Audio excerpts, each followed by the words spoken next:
Here's a fact about cardiac arrest. Between 75 and 80% of all out-of-hospital cardiac arrests happen at home.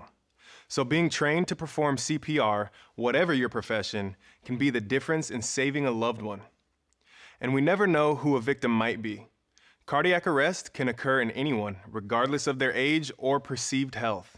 Rescuing an infant can feel completely different from rescuing an adult, but the principles of CPR for infants who are younger than 1 year old are essentially the same as for adults.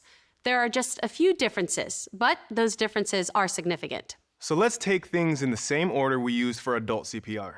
Right now, we'll talk about the skills for 1 rescuer and 2 rescuer infant CPR. But this time, we'll first learn to check for a brachial pulse. Then we'll cover infant compressions, followed by giving breaths with a bag mask device. Finally, we'll combine all of these to practice 2 rescuer infant CPR. First, if the cardiac arrest is witnessed, check the infant for a response and breathing. If the infant is unresponsive and isn't breathing or is only gasping, send someone to activate the emergency response system and get an AED. If you're alone and don't have a mobile phone, take the infant with you to phone emergency services. Or, if necessary, leave the infant and find a phone.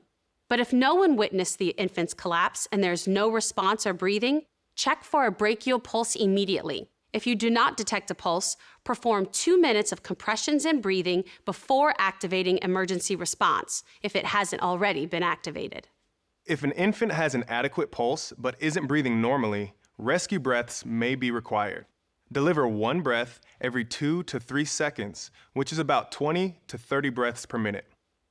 To check an infant's brachial pulse, first place 2 or 3 fingers on the inside of the upper arm, between the elbow and shoulder. Then, press your index and middle fingers gently against the inside of the upper arm for at least 5 seconds and no more than 10 seconds. If there is no pulse, or if the heart rate is less than 60 per minute with signs of poor perfusion despite adequate oxygenation, begin CPR.